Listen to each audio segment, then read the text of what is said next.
1 Timóteo, primeira carta pastoral que Paulo escreve ao filho amado Timóteo, filho na fé, capítulo 6, versículo 12.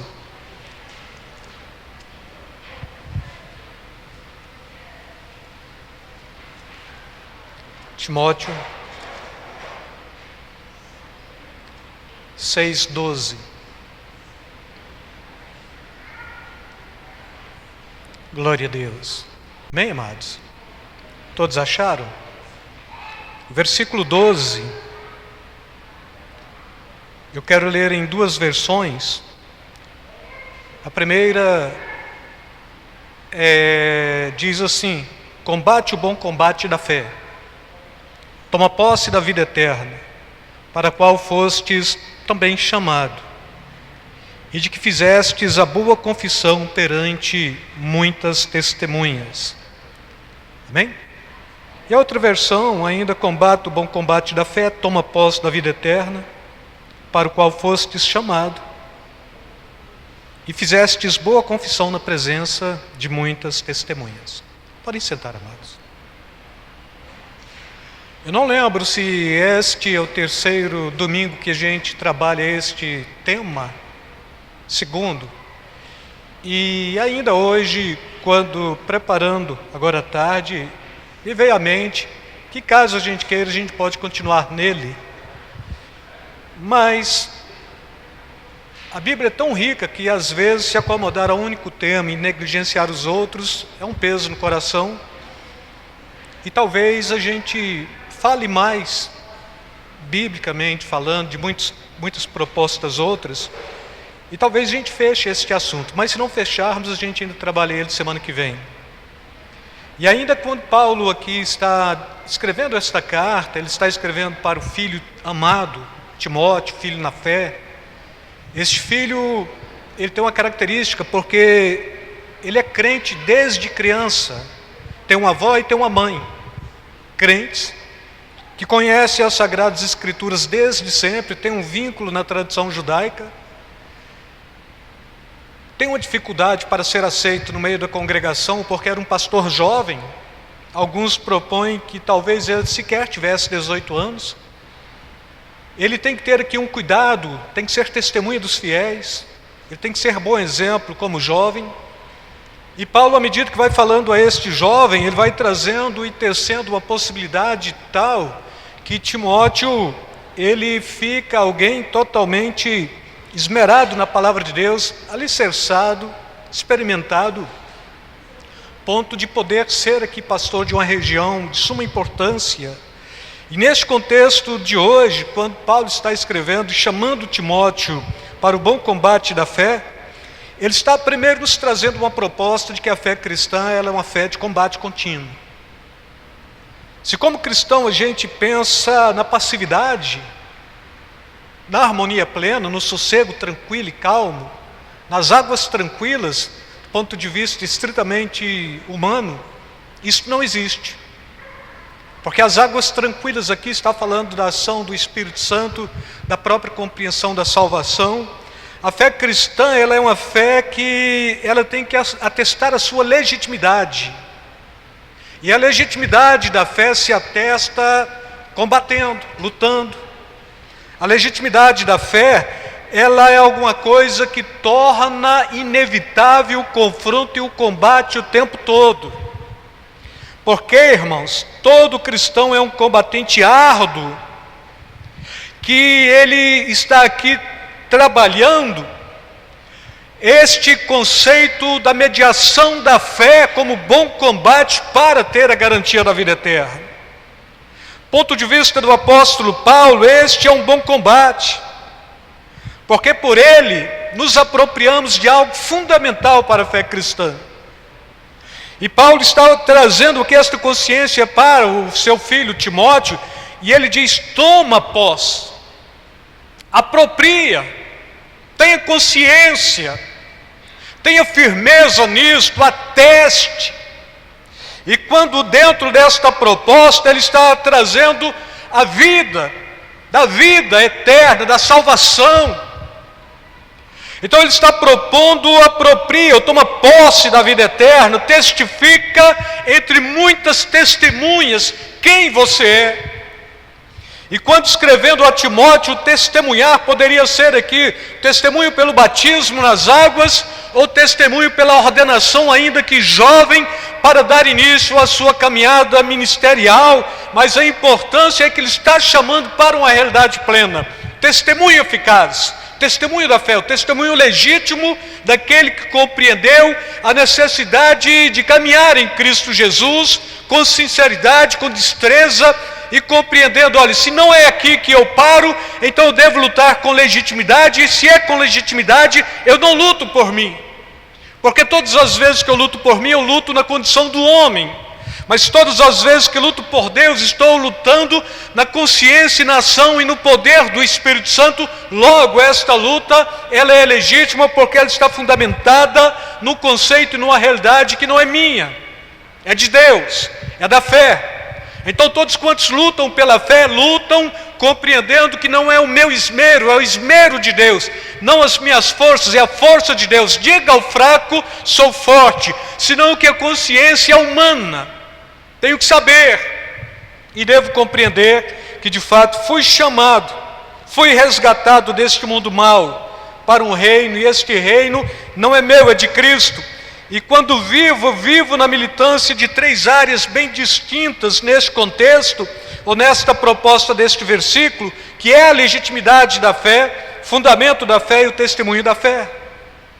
Então quem é crente, ele é crente do ponto de vista cristão mesmo, daquele que se converteu, porque ele tem uma legitimidade diante de Deus, ele tem um fundamento diante de Deus, e ele tem um testemunho público, perante os homens e perante Deus.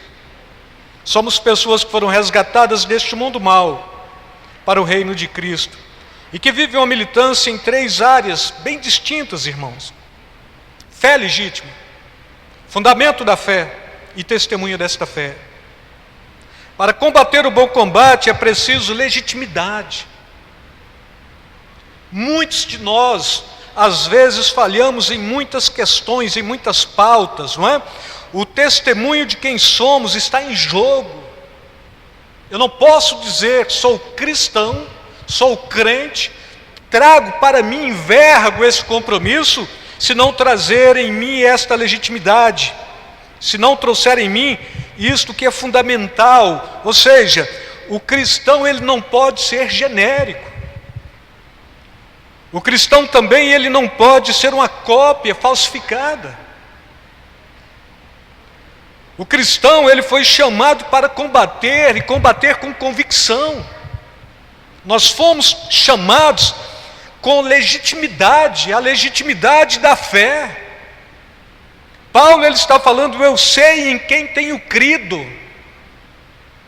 E se de fato nós temos esta legitimidade, se nós temos este fundamento, se nós não somos genérico e nem cópia falsificada, de fato nós temos a convicção de lutarmos, e lutarmos em detrimento de algo maior. Não é porque eu luto porque eu sou bom, eu luto porque Deus me dá as armas necessárias, eu luto na legitimidade da fé, eu luto porque estou estancado, eu luto porque eu tenho uma razoabilidade aqui em Deus, em Cristo. Ele me impulsiona, Ele me conduz, Ele me alicerça, Ele me guinda o tempo todo, Ele me põe à frente e Ele me leva para a batalha. Esta é a proposta do cristão verdadeiro. A nossa consciência cristã, ela deve ser vista e ela deve ser notada por todos os homens. O Evangelho não pode entrar em crise do ponto de vista em que ele vem entrando, e eu diria, não é coisa de agora, mas sempre o Evangelho está em crise, porque homens notórios em cima de uma igreja que não cumpre o seu papel, e o Evangelho nos propõe homens que devem ser dignos de confessar, de atestar esta fé, de proclamá-la publicamente. Eu não devo ser este que atesta esta fé sem legitimidade, mas eu devo ser este que atesta esta fé por minha legitimidade ou pela legitimidade do Espírito Santo em minha vida. Daí, se a gente serve de forma legítima, a gente não vai ser aquele que falseia, Se a gente serve com legitimidade, a gente não vai ser genérico. Tem jogador de futebol genérico. Você compra um tênis genérico, você compra um remédio genérico, é mais barato. Mas quando chega no cristão, falando da fé, ele não é genérico. Ele é autêntico, ele é verdadeiro. Ponto de vista espiritual, ele é selado com o Espírito Santo. Ele não é este que cria circunstâncias e que demonstra ser aquilo que não é. Ele é, porque Cristo é. Ele é porque o Espírito Santo atesta. Ele é porque ele sabe que não tem como mais fugir desta realidade. Ou você luta legitimamente, ou você sofre consequências na sua vida. Ponto de vista que talvez a gente consiga até pôr a nossa convicção em xeque-mate, porque não temos uma militância, uma constância, um combate real e verdadeiro. É preciso ter uma fé ativa, mas é preciso ter fé. E se falar, bom, eu tenho fé, a sua fé, se ela é inerte, ela não funciona. Mas a minha fé é ativa. Se ela é uma fé ativa, você tem que compreender que ela deve ser ativa não em cima de circunstâncias e ações, mas ela tem que ser uma fé que de fato ateste a veracidade do ponto de vista de que aquele que te chamou, ele te salva. Ele está te propondo salvação, ele está te propondo vida eterna, ele está te propondo um fundamento maior. O resultado da fé legítima é que ela é contraditória à fé falsa, a fé da crendice, a fé que a gente deposita em homens, a fé que a gente deposita em negócios, a fé que a gente deposita em esquemas, e a fé que a gente deposita na própria igreja. A igreja, ela não é digna de ter fé depositada. A igreja é esta que deposita a sua fé em Deus, no Filho de Deus, no sacrifício da cruz, na pessoa do Cristo, que foi à cruz pelos nossos pecados, mediado pela ação do Espírito Santo. Eu tenho fé. Que tipo de fé? E aí Paulo está falando, combate o bom combate da fé, toma posse da vida eterna. Eu talvez não seja um cristão tão militante, mas eu tenho fé. É passiva a sua fé? Nem sempre, de vez em quando eu tenho uns espasmos espirituais, e quando vem este espasmo eu consigo mostrar que eu tenho uma fé um pouco mais ativa. É ativa? Sim, é. É legítimo? Não sei. Tem uma base sólida? Às vezes. Compreendo, irmãos, a fé não se fundamenta em homens e coisas nem objetos. Ela se fundamenta em Deus, no sacrifício de Jesus. A fé sem legitimidade é tola, não transforma e não salva. Compreendam isso. É preciso uma fé legítima, de um coração legítimo, fundamentada na ação legítima do Espírito de Deus e de sua palavra. Então o cristão, ele tem que compreender, eu sou legítimo. Não sou cópia barata, não sou falsificado, não sou genérico, sou cristão e atesto que sou. É porque será a paz do Senhor? Não, é porque eu vivo esta paz.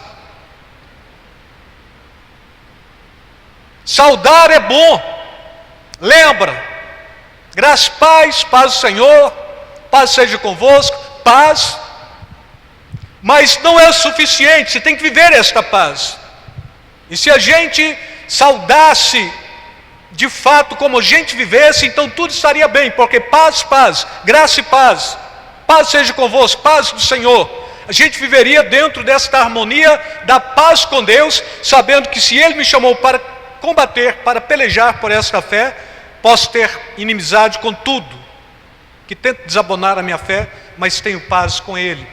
E se tenho paz com Ele, logo a minha fé é legítima nele. Se é legítima nele, é porque eu creio em tudo aquilo que Ele fez por mim, não é?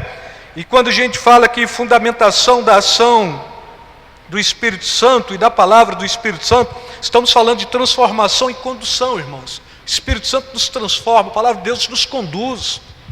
Se o Espírito nos transforma, se a palavra de Deus nos conduz, somos estes que têm compreendido de fato o cristianismo, a fé cristã, têm aceitado esta fé e têm, sobretudo, o combate desta boa fé. Não é a minha fé crendice, mas é a fé que o Espírito Santo, de fato, experimentou no meu coração. A fé que me traz legalidade, porque eu creio no sacrifício do Filho de Deus, que foi à cruz, se doou, se entregou para me remir, para me redimir e me garantiu a vida eterna. E quanto aqui, a gente vai caminhando. Premissa, chegar no céu. Glória de Deus. E é ali, não é? Bom, e a gente vai barganhando com esta fé. Fé não se barganha, fé se deposita. Você crê no Cristo, que morreu por você, você deposita a sua fé, que não é sua, esta fé ela vem pelo Espírito Santo também, e você vai caminhando. E se a palavra de Deus está te falando, combata o bom combate, você vai combatendo. Combate contra tudo, combata você, combata as trevas, combata aqueles que se levantam como oposição do povo de Deus. O cristão ele foi chamado para combater, e este combater do cristão, ele tem que ser um combater legítimo mesmo, não é? Para combater o bom combate é preciso de fundamento. O fundamento do cristão é o fundamento da fé. Amém? Fala assim, eu estou fundamentado na fé. E esta fé é no sacrifício do Deus vivo, que se entregou por mim. Esta fé não pode ser uma fé absurda. A gente cria tantos absurdos da fé e a gente ignora o fundamento da fé. A gente crê na igreja que faz a gente prosperar, a gente crê na igreja que promete carrão, a gente crê na igreja que nos faz um empresário bem-sucedido. O problema é que se a igreja prospera todos para serem empresários, os trabalhadores desses empresários não são crentes e não têm fé. E a gente sai crendo em tudo, aí fé absurda. Compra um pedacinho de terra de Jerusalém, compra. Sal grosso, a gente faz a campanha do sal grosso. Agora é a fé do manto branco, a gente paga caro pelo manto branco. Da água ungida, a gente paga caro por uma gotinha de mirra dentro da água. A gente do ponto de vista do outro, aqui não. E a gente sai falando, olha, eu tenho fé. Fé em quem? Na água ungida? No manto branco? Na areia de Jerusalém? Na oração que foi levada para os montes? Isso é panteísmo, irmãos. Onde Deus é tudo e tudo é Deus, não tem uma pessoa para a gente prostrar na presença e adorar e confessar. É um Deus que não sabe que existe, mas os homens sabem que Ele existe, porque está fazendo aí um bocado de oferendas para Ele. O Deus que nós servimos é um Deus sério, Deus que te amou primeiro, um Deus que se sacrificou por você, um Deus que se entregou por você, um Deus que, compreendendo a sua incapacidade de obter salvação, foi à cruz pelos seus pecados, morreu por você, te deu garantia, fez as pazes com você. Você era o transgressor, eu era o ofensor, ele era o ofendido. Ainda assim ele estendeu a mão, ele me amou, ele foi à cruz pelos meus pecados, ele me redimiu, ele me deu uma nova natureza, nos deu e nos tem chamado para caminharmos de forma legítima nele. E aí o crente combate, ele deve combater, irmãos. Se a fé cristã tivesse a mesma militância da fé islâmica, o mundo seria cristão. Tem um pensador indiano que ele fala, eu não gosto de vocês cristãos, eu gosto do vosso Cristo, porque o vosso Cristo é este que vai mostrando toda a saga de Jesus, e vocês falam de simplicidade, não vivem simplicidade. Vocês falam de entrega e vocês não se entregam. Vocês falam de sacrifício e vocês não vão para o sacrifício. Eu gosto do vosso Cristo, eu não gosto de vocês. Este pensador está falando. E quantos de nós não temos sido um mau testemunho para o Cristo que foi à cruz pelos nossos pecados, porque a nossa fé não é uma fé legítima, a gente deposita ela de qualquer forma, é sem fundamento, é absurda e não traz em si um propósito certo e concreto que nos arremete ao céu, à vida eterna e que nos garante uma possibilidade maior. Muitos creem em muitas coisas, não basta crer, é necessário saber em quem tem crido. Aí Paulo escreve esta primeira carta e depois ele escreve outra carta para Timóteo e ele fala: porque eu sei em quem tenho crido, estou certo de que ele é poderoso para guardar o meu depósito até aquele dia. Eu sei em quem tenho crido. Se eu morrer, eu estou com vida eterna, é o que ele está falando. Enquanto aqui eu vou lutando, quando for o tempo de morrer eu morro, quando for o tempo de ressuscitar eu ressuscito. É o que Paulo está falando. E se falar, olha, Jesus vem hoje, a gente vai orar para ele não vir, porque os meus sonhos e projetos não foram concretizados. E aí a gente fala, minha fé está em Cristo, no sacrifício do Filho de Deus, mas a gente tem medo da vinda dele, porque tem coisas inconcretas, coisas que não foram conclusas, e a gente tem uma listinha, esta lista é minha, e a gente fala, o Espírito Santo me inspirou. O Espírito Santo está falando, não estou nesse negócio. Você está falando, não, mas está aqui, ó. Casa nova, carro novo. Esse ano vou ser crente para valer, vou em todos os cultos. Aí Jesus pode vir depois. E aí a gente fica nesta. É uma fé legítima, é uma fé militante, é uma fé de fundamento? Não é? Bom, eu acho que hoje não dá para ir à igreja, está muito frio. Está muito quente. Tinha Covid. A cepa evoluiu umas 3 vezes para a gente conseguir reunir um pequeno grupo dentro da igreja. Tem que chegar na Ômicron, a mais fraquinha, que você só tosse, espirra e você pode estar no meio do povo. Porque vai contagiar? Vai, mas é uma gripinha comum, né? Que o Drauzio falou no início da pandemia, ele tinha razão no final dela, é uma gripinha comum. E a gente fica, não posso ir à igreja, soquinho, paz, né? Pega na mão, não, ainda pode contaminar, né? Tem um contágio maior, é do Espírito Santo, é da fé, é da palavra de Deus. E esse a gente fica desapercebido dele. E aí Paulo está falando, eu sei em quem tenho crido. Ele é poderoso, ele pode fazer, ele pode guardar. Meu tesouro, meu bom tesouro, a minha salvação, a minha vida eterna, ele pode me dar. É preciso saber, irmãos, que não só a nossa fé, mas a nossa cidade também tem fundamentos. Hebreus 11:10 está falando de uma cidade que tem fundamento, não é? E ainda a nossa fé também, ela tem que ter fundamento.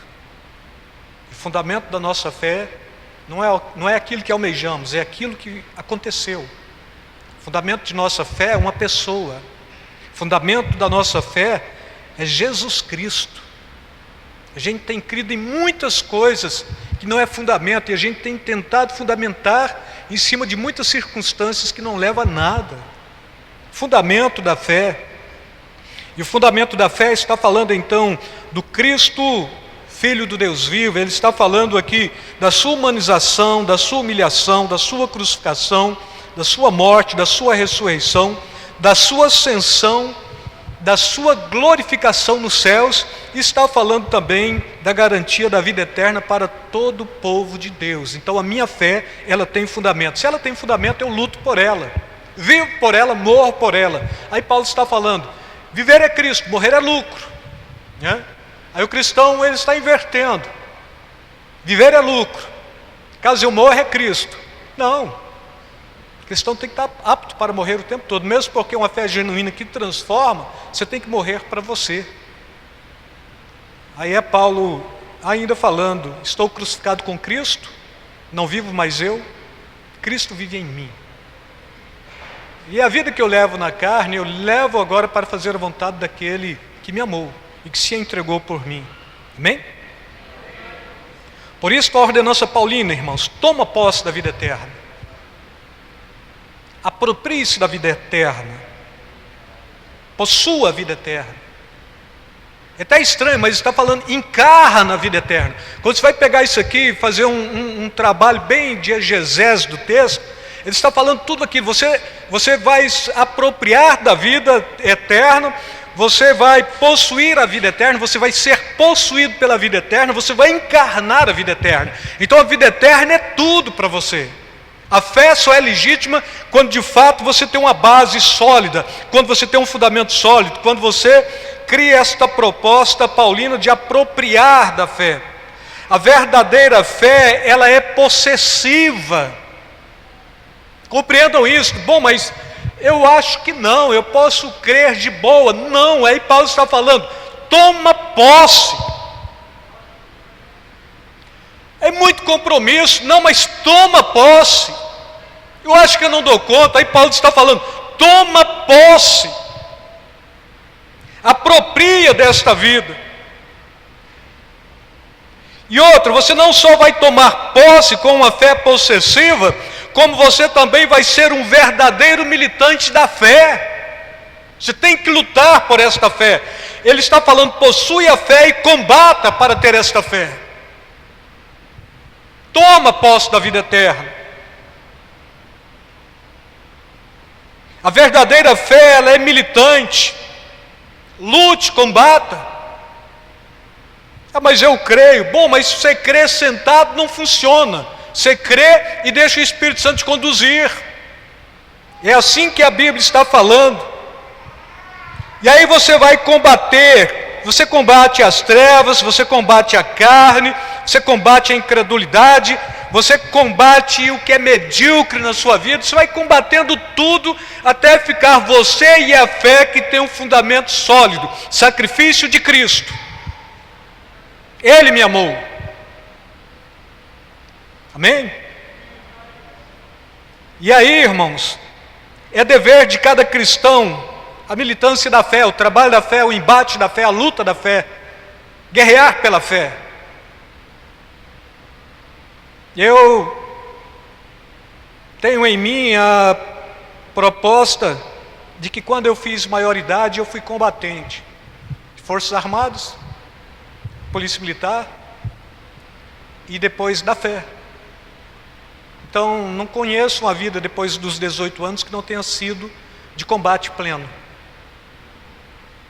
Mas aí no militarismo você está fardado, você combate. Está sem farda, você ignora que é combatente. Na PM você está de serviço, você combate. Está de folga, você não combate. Na fé cristã você combate. Bom, e aí eu estou de folga, você combate mais ainda. Eu acho que não dá para ir à igreja.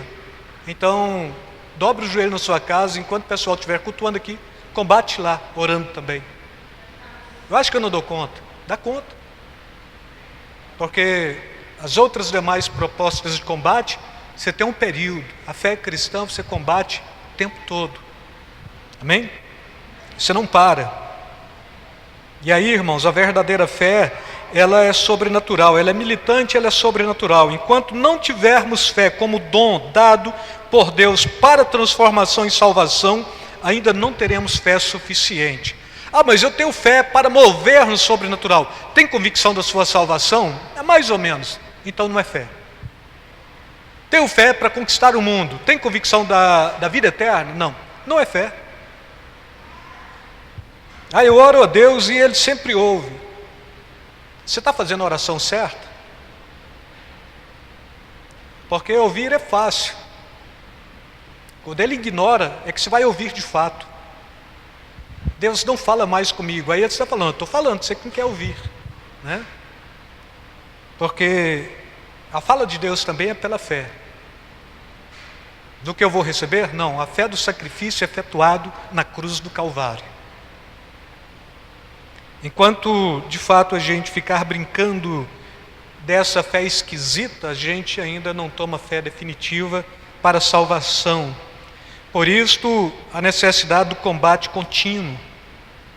E por último, irmãos, para combater o bom combate, é preciso confissão de fé. Confessar significa expor quem você é. Eu sou servo do Deus Altíssimo. Amém?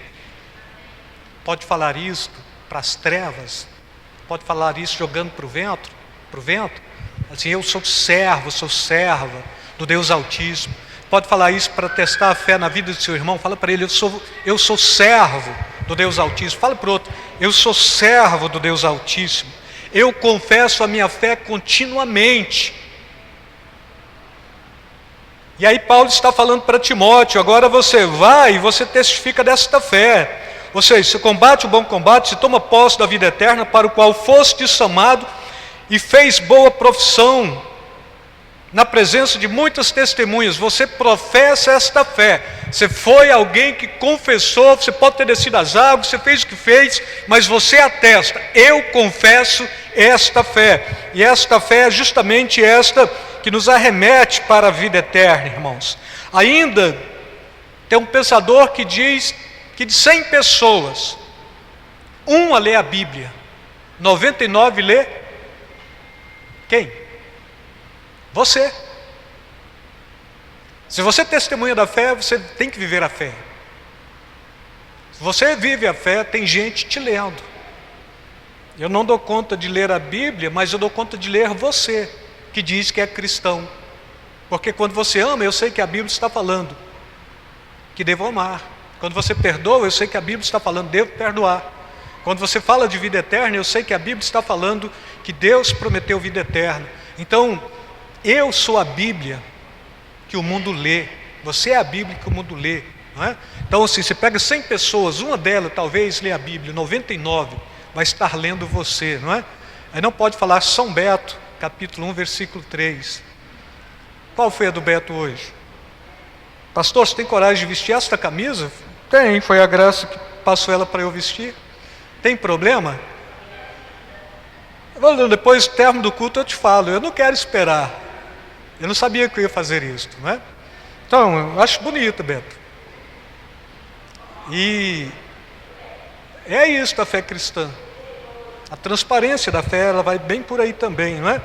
E assim, irmãos, deixa o mundo te ler. Lê você a Bíblia. Deixa o mundo te ler. Seja você esta testemunha fiel, que o mundo olha e sabe em quem crer, de fato e de verdade. E aí Paulo, para fechar mesmo, um pouco antes ainda, enquanto espera, transmita a esperança. Enquanto aguarda, seja o intercessor.